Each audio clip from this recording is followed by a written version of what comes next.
Y estaba con este familiar en el avión, era un turbohélice, un Fokker 50. Yo en ese momento no sabía ni qué avión era, pero obviamente yo en ese avión me acuerdo que había una tormenta descomunal sobre el aeropuerto, era de noche, estaba como pasajero sentado y observé cómo uno de los pilotos entraba a la cabina de vuelo y fue como un fogonazo. Y dije, si hay seres humanos que puedan hacer eso, yo quiero ser uno de ellos.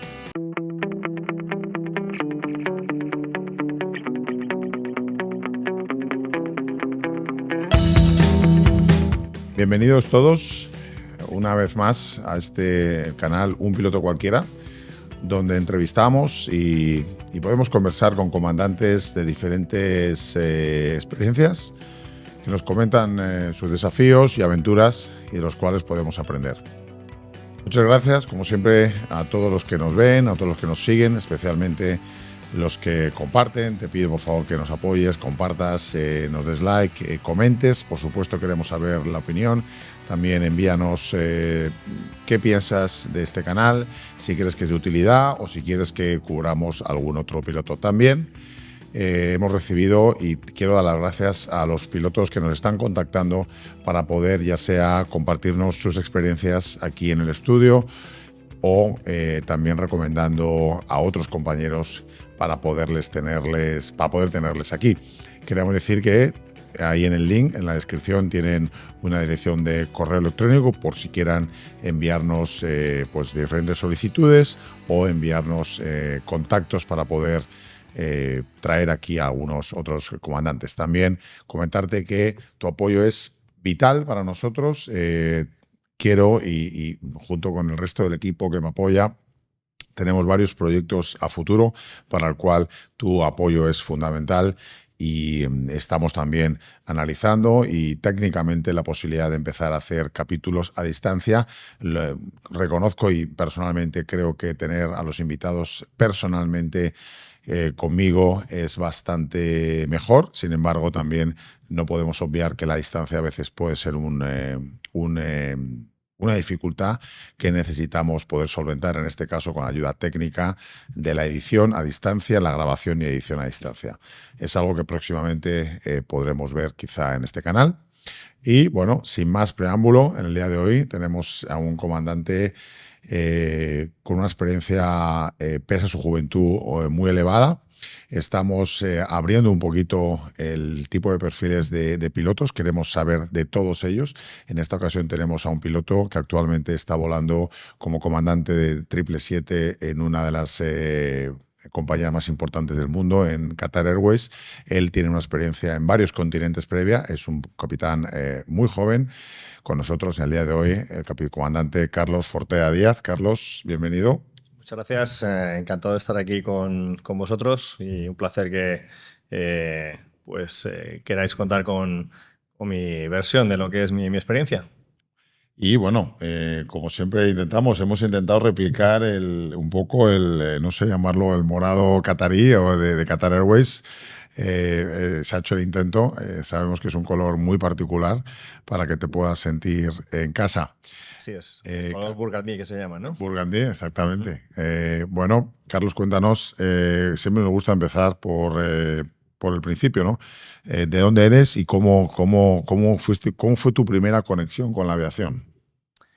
Bueno, pues por mi acento se puede interpretar español, de una zona de Valencia, del Mediterráneo, y vamos. Disculpa, Carlos, acércate más al micro porque seguro que me van a... Perfecto, aquí estoy.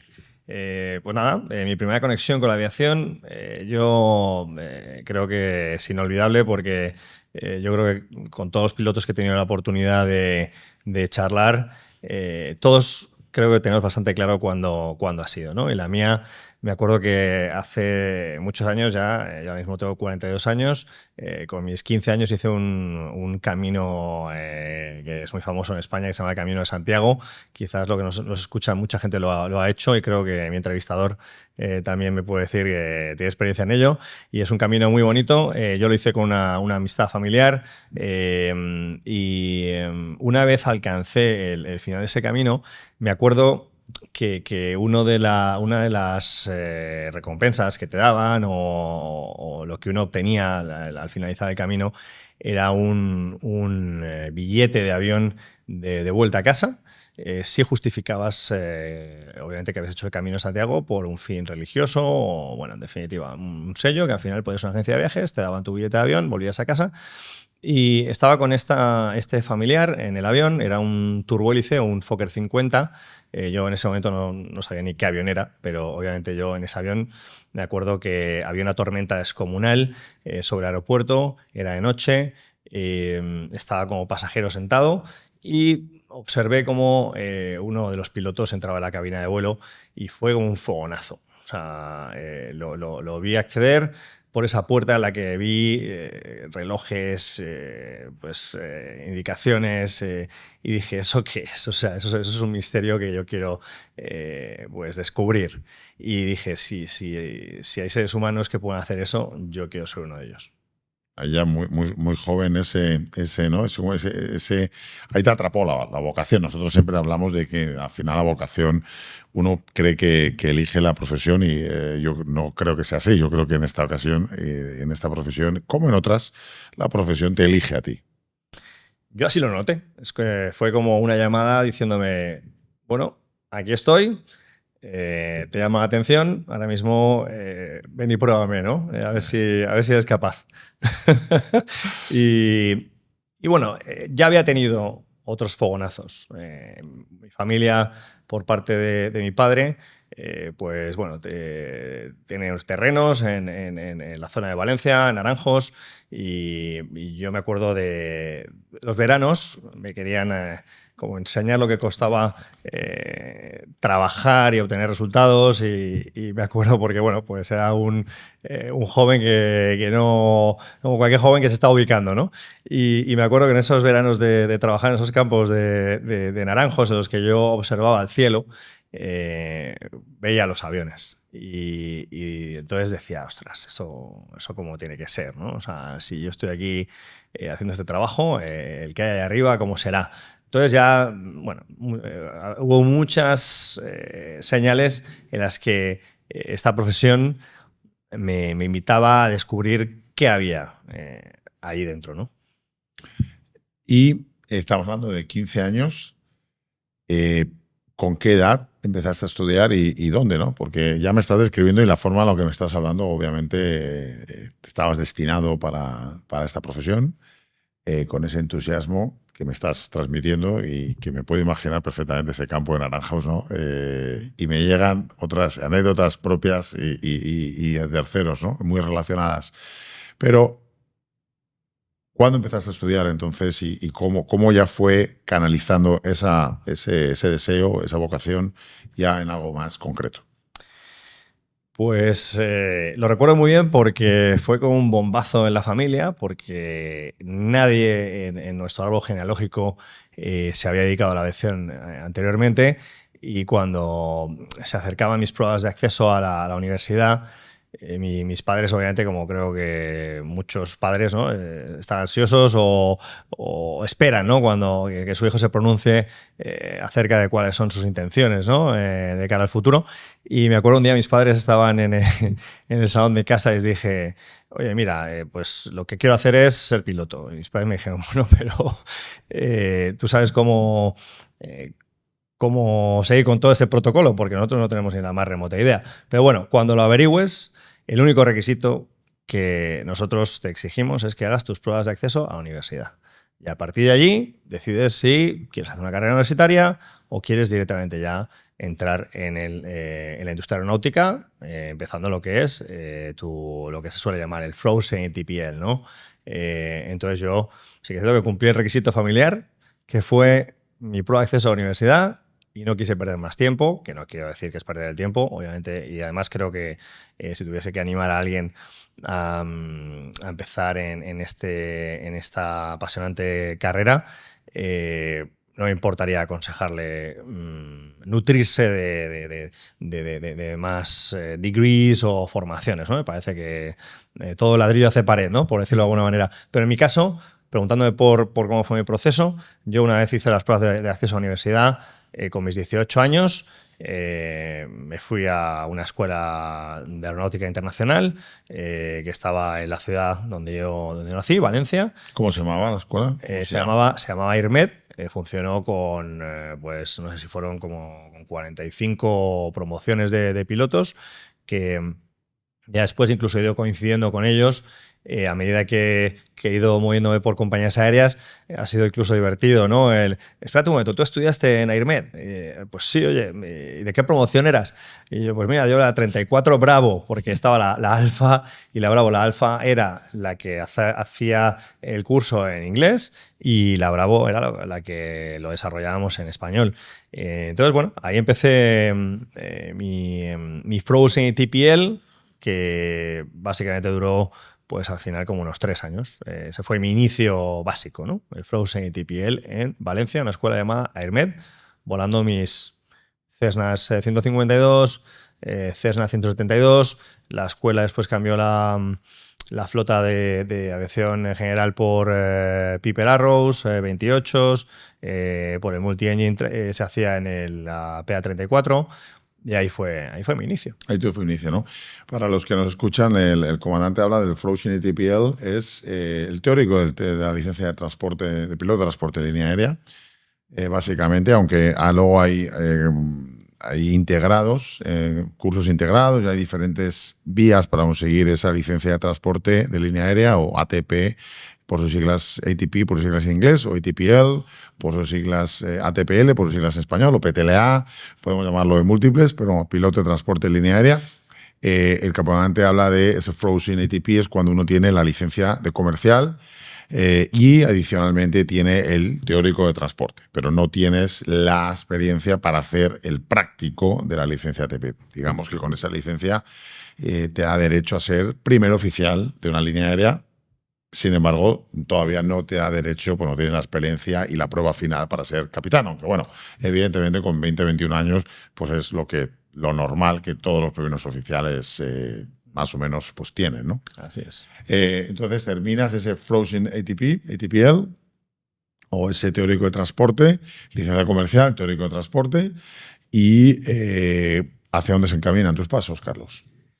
Pues fue de verdad uno de los momentos más impactantes de mi vida, porque te das cuenta que puede estar tu familia apoyándote, puedes hacerlo lo mejor posible, puedes tener amigos que se dedican a lo mismo, pero hay un momento en el que estás solo.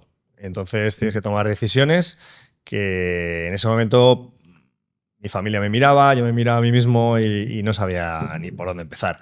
Y fue un momento muy interesante porque te das cuenta que es una profesión en la que tienes que tomar decisiones pues y empiezas a ver las consecuencias de ellas, ¿no?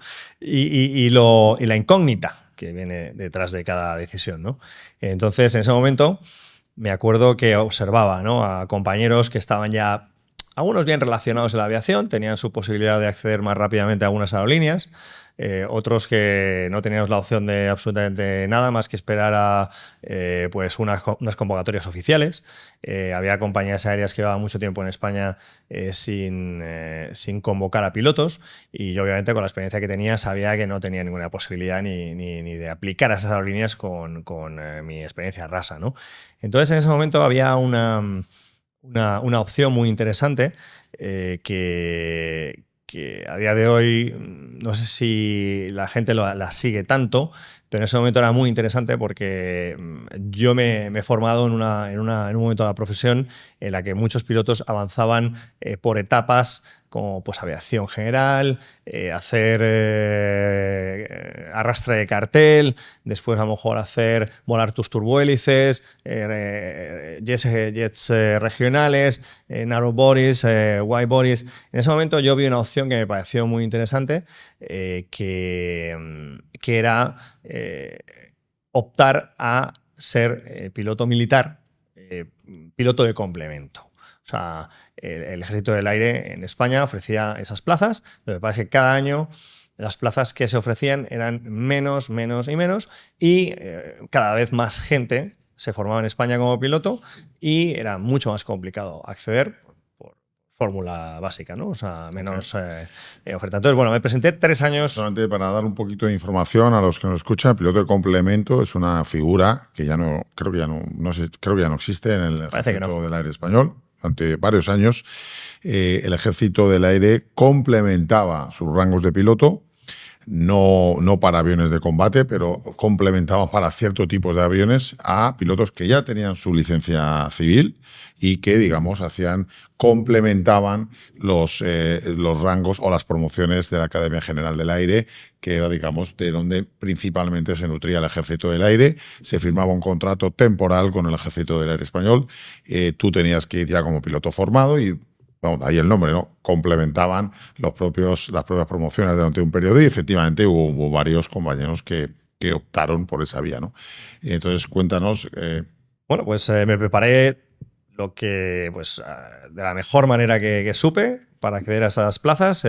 Nunca tuve la suerte de incorporarme al Ejército del Aire Español, pero por otra... Volaban el aviocar, ¿no? Volaban el aviocar, volaban, bueno, incluso los primeros de promoción, que tengo un amigo que entró justo allí, y entraban al Casa 235, me parece. O sea, que era como ya la panacea aquello, ¿no?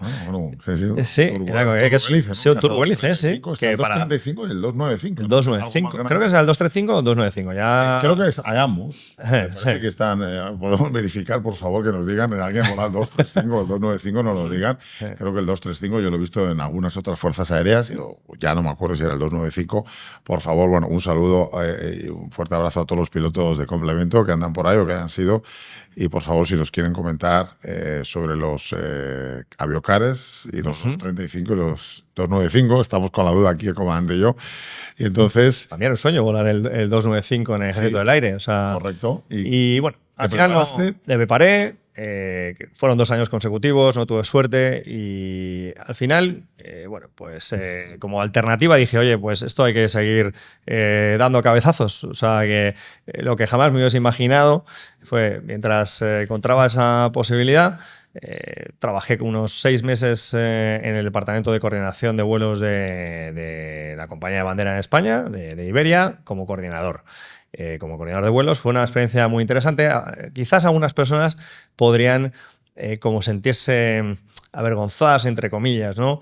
Porque, oye, me he sacado mi título de piloto lineal y estoy trabajando como coordinador. Es un trabajo muy interesante, un trabajo que a mí me enseñó mucho y me dio mucha humildad, porque tuve la oportunidad de conocer pues qué otras valiosísimas personas están detrás de lo que es volar un avión y hacen posible que pues la operación diaria ocurra, ¿no? Y después de unos 6 meses en los que se me ponían los dientes largos coordinando vuelos y viendo capitanes y primeros oficiales y despegando aviones, yo fui mientras gestando un plan, ¿no? Porque yo dije, aquí tengo que salir yo y volar estos aviones, ¿no?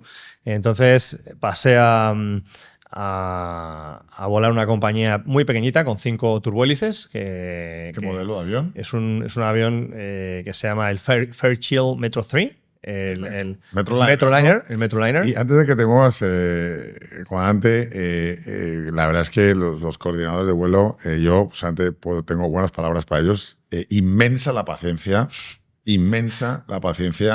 que tienen esos profesionales, ¿no? Ya con eso creo que lo decimos todo, porque la verdad es que a veces lidian con unos problemas por todos lados y muchas veces, la inmensa mayoría, lo gestionan de una forma espectacular. Pero vamos viendo y bueno, un saludo a todos los coordinadores y a todos los pilotos que han sido coordinadores, que ha habido varios. Sí. Entonces, hablabas del Metroliner, ¿no? Avión con una reputación complicada, ¿no? En Gran Avión, yo conozco varios pilotos que hablan bien del Metro, pero la realidad es que tiene un historial... Fin. Así es, yo no lo conocía y la ignorancia es muy atrevida, y cuando pues la oportunidad se me presentó, desde luego no me lo pensé 2 veces, porque hay momentos que no tienes ofertas y la que te llega, pues dices, no la voy a dejar desaprovechar. Es una experiencia muy válida, ¿no? Sobre todo por lo que comentaba antes. Creo que se valoraba mucho al piloto anteriormente cuando iba por sus fases de Pues primero autoaviación regional, turbohélices, pues jets ejecutivos. Y en este momento para mí fue un privilegio poder volar un turbohélice. Y además tengo recuerdos muy bonitos, pues porque fue la primera vez que yo volé con pasajeros. O sea, y fue un año completo de contrato volando este turbohélice. La compañía tenía 5, 3 con pilotos automáticos, 2 sin pilotos automáticos. La compañía era española, pero estaba basada en Rotterdam y los capitanes tenían como un roster de 2 semanas, de una semana sí, una semana on, una semana off. Y los primeros oficiales, que en ese momento yo era primer oficial, bueno, he sido primer oficial muchos años, teníamos un roster de 2 semanas on y una semana off. Y bueno, pues así continuó lo que fue, lo que consideré el primer bloque de horas importantes que yo acumulaba en mi logbook para justificar en aerolíneas que uno siempre sueña mi experiencia para poder optar al siguiente paso, ¿no? Bueno, porque además, en aquella época, pese a tu juventud, pero obviamente ya con un bagaje importante a tus espaldas, es importante mencionar, ¿no?, que ahora mismo, a nivel mundial, y por favor, esto es un comentario a nivel mundial, sabemos que va a variar mucho dependiendo del país, dependiendo del continente y hasta de la región, ¿no? Sin embargo, en términos generales, ahora mismo hay una demanda importante de pilotos, ¿no? Es decir, hay una mayor probabilidad de que alguien que se forme como piloto no va a ser fácil, pero hay mayor probabilidad de que pueda encontrar su camino. Pero en aquella época ha habido épocas muy complicadas en las que había una escasez de puestos de trabajo, había una oferta de pilotos y el ir avanzando se complicaba sobremanera, ¿no? Con lo cual, esa experiencia que Carlos está mencionando, que estás mencionando, pues la verdad es que muy válida y muy importante. Sí. ¿Qué tal fue volar ese Metroliner? Porque como te mencionaba, tenemos que mencionar, gran avión, muchos pilotos han volado ese avión, bueno, pero sí que es verdad que tiene algún historial complicado, tanto en Europa como en Estados Unidos, ¿no? ¿Cómo fue, según tu experiencia, qué te pareció volar ese avión? Ahora, con la distancia, me refiero. Me parece que fue un avión que si yo tuviese que recomendarle a alguien seguir un proceso de aprendizaje para valorar la tecnología que a día de hoy tenemos en nuestras manos, ese avión te enseña mucho y a la vez te hace valorar lo que te puede dar el mercado en un futuro. Porque bueno, pues hay pilotos que tienen la suerte de tener unas carreras muy rápidas y inmediatamente volar sus 737s, NGs o volar sus 320s, aviones muy sofisticados. Este es un avión muy rápido, por ejemplo, en fase de descenso, un avión con techos de crucero muy, muy bajos comparados con otros aviones comerciales y entonces te despierta. Me refiero a que tú sales de la escuela volando pues, procedimientos instrumentales completos, en espacios aéreos muy poco gestionados. Por ejemplo, tú que vuelas, Carlos, también, pues sabes lo que es un arco de ME. Es decir, entonces eso lo haces en la escuela quizás, pero en un espacio aéreo gestionado como Londres o en Nueva York, este arco de ME, pues no se hace.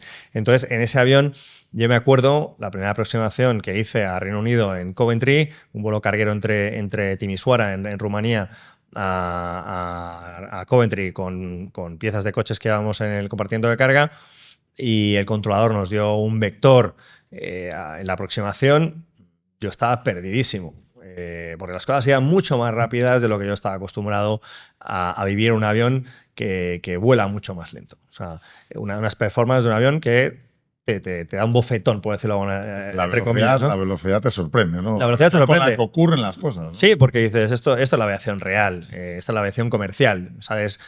Notas que hay un escalón entre la escuela, donde todo está más tranquilo, donde se te da un ambiente mucho más pausado y donde pasas a vivir lo real, lo que te espera, ¿no? Entonces, para mí, me gustó mucho la experiencia porque, aparte de esas velocidades que ya no estás acostumbrado a ellas y despiertas, también el factor de ser un turbohélice que tiene unas performances muy distintas a un jet, pues vuelas por lo que es pues, la parte baja de la troposfera, ¿no? Entonces ahí es donde se dan las partes más radicales de las tormentas. Y con aviones sofisticados a día de hoy como un 350 o un 787, los techos de crucero son altísimos, ¿no? Pero con ese turbohélice daba igual. La mitad de la tormenta. La mitad, directamente. O sea, intentando sortearlas, evidentemente, pero donde la parte dura, a la altura, que te puedes encontrar realmente partes muy complicadas, mucho hielo.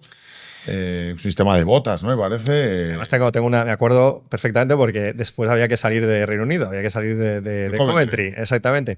Y me acuerdo que el capitán con el que volaba y yo estuvimos un poquito lentos a la hora de conectar las botas de deshielo del avión. Y fue la primera vez en la que me di cuenta de lo peligroso que podía ser ese avión, porque esos minutos o esos segundos, que serían lo más seguro, de retraso en nuestra proactividad de adelantarnos al efecto del hielo, las performances del avión, me acuerdo que ese día dije, ¿qué pasa con la velocidad? O sea, la velocidad caía muy rápido. Y era básicamente que no estamos poniendo las botas de deshielo y una acumulación de hielo en los planos descomunal, y el avión no podía desarrollar la sustentación, ¿no? O sea, Carlos, cuenta por favor a nuestra audiencia qué son las botas de hielo, intentando con tus propias palabras algo sencillo. ¿Qué son las botas? Bueno, pues estamos hablando de botas y probablemente sí, hay mucha gente que no va a conocer qué es. Bueno, básicamente los aviones están equipados con sistemas de deshielo y antihielo, pues porque por la propia naturaleza de donde se propulsan, necesitan protegerse para las consecuencias negativas de acumular el hielo en sus superficies, ¿no? Aerodinámicas. En este caso, las críticas, ¿no? La parte superior de las alas, la parte de los elevadores, y en este caso no podemos esperar a que se forme el hielo para deshacerse de él. A veces hay que anticiparse, porque el avión, si no, se carga de peso, de resistencia, y no puede continuar volando, por hacerlo resumido, ¿no? Entonces, este avión, en su momento, la bota lo que significa es que saca aire de compresor, ¿sí? Aire caliente, que lo manda a esa parte del leading edge, del borde del ala, y al expandir la superficie, agrieta el hielo, se deshace de él, y obviamente el avión continúa con sus performance originales. O sea, es un sistema, como está diciendo el comandante, que altera realmente momentáneamente el perfil, sencillamente a nivel de neumático, y eso hace que se resquebraje el hielo, ¿no? Así es. Los aviones a reacción, ya aviones de jets, de turbofan, directamente inyectan el aire caliente directamente en la superficie, ¿no? Pero bueno, al final son sistemas para combatir algo muy peligroso, que es el hielo. ¿De acuerdo? Entonces estuviste volando un año, gran experiencia con el Metroliner, saliendo norte de Europa, niebla, hielo, me imagino, mucha noche, mucho vuelo de noche, me puedo imaginar. Siguiente paso, ¿cuál fue el siguiente paso en tu carrera una vez terminas ese año? Bueno, pues de verdad que la aviación no ha dejado de sorprenderme a medida que se han ido dando los episodios, y uno, aunque planifique, pues nunca se imagina lo que viene. En ese momento pues se me presentó una oportunidad muy bonita, porque en España, Iberia Regional, en ese momento, bueno, sigue operando a día de hoy, se llama Air Nostrum, tenía CRJs, tenía ATRs, tenía DAS, de Havilland DAS, la versión 8, creo que era. Convocaba pilotos. Iberia principal, la matriz, llevaba 11 años, si no me equivoco, sin contratar pilotos, y en ese momento Nostrum era el launch customer del CRJ200, del 900 y después fue incluso del 1000. Y contrató, pues no sé si fueron 80 o 90 pilotos y yo tuve la oportunidad de presentarme a la convocatoria de esta compañía y ingresé en ella el 2006 para volar el CRJ200 inicialmente. Que era la versión. Sí, que en aquella época, y por lo menos en España, había que aprobar unos exámenes teóricos, ¿no? Para poder optar. O sea, no solamente era tener la experiencia requerida, sino ser, digamos, incluido y hacer unos exámenes importantes teóricos de inglés, teóricos, en fin, teoría general de vuelo y también una prueba de simulador. Por favor, ahí, si tú has tenido diferentes pruebas para entrar en tu línea aérea, nos gustaría conocer para poder ver la diferencia que hay en diferentes momentos y en diferentes países, cómo cada país, cada región y en cada momento pueden cambiar la forma en la que las compañías aéreas seleccionan a sus pilotos.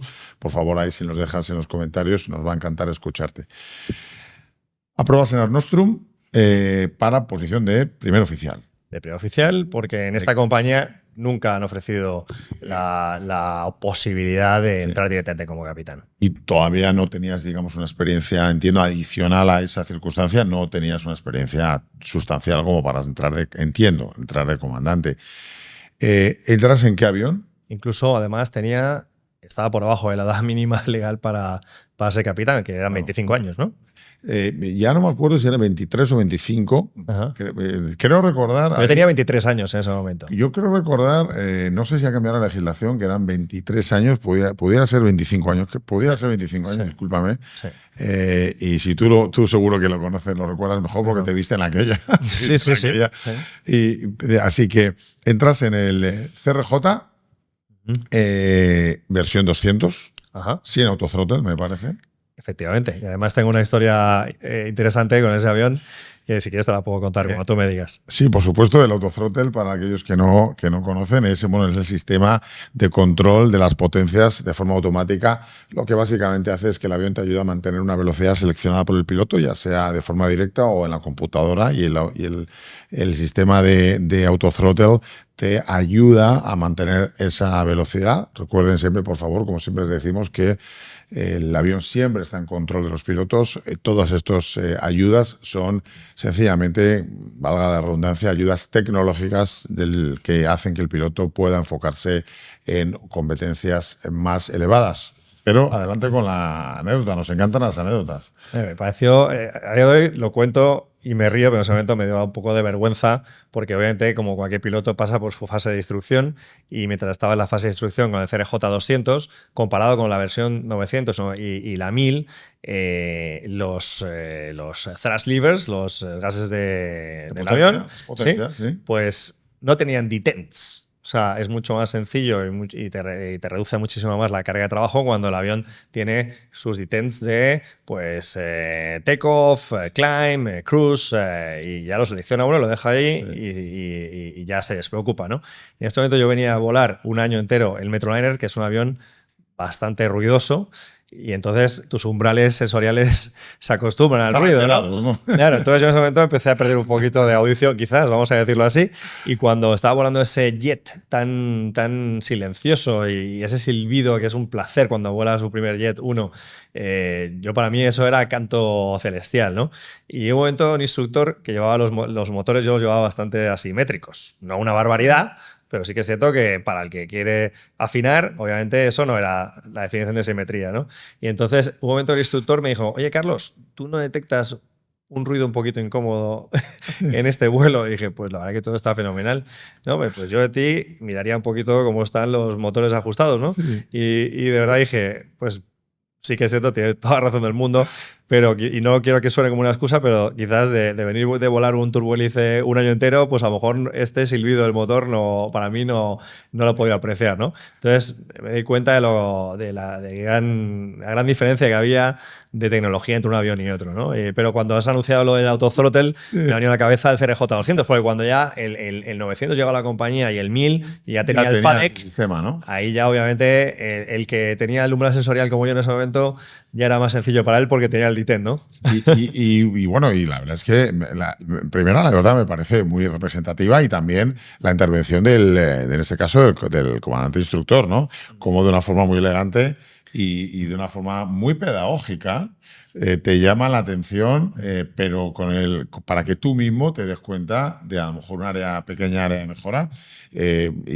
Y creo que es, en fin, ese es un buen ejemplo de la gran labor que hacen los comandantes instructores. Una vez más, un saludo a todos los comandantes instructores, a todos los instructores en general, de tierra también, pero quiero en este caso resaltar la gran labor que hacen los comandantes instructores o capacitadores, como quieran llamar, sus diferentes nombres, Line Training Captains u otros nombres, Checkerman, en otros lugares.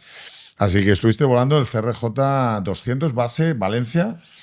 Sí, la compañía tenía varias bases. De hecho, era uno de los atractivos también de la compañía regional, porque tenía bases Valencia, tenía Ibiza, Santander, muchas bases en España, y para muchos pilotos pues era interesante porque podían estar lo más cerca posible de sus familias, ¿no? De su lugar de origen. Y yo en ese caso, nacido en Valencia, para mí era pues un paraíso, ¿no? Volar un reactor con esa edad y encima estar basado en Valencia, donde tenía pues mis amigos de toda la vida y tenía mi familia, ¿no? O sea, que para mí una experiencia muy bonita. Además, la compañía fue creciendo.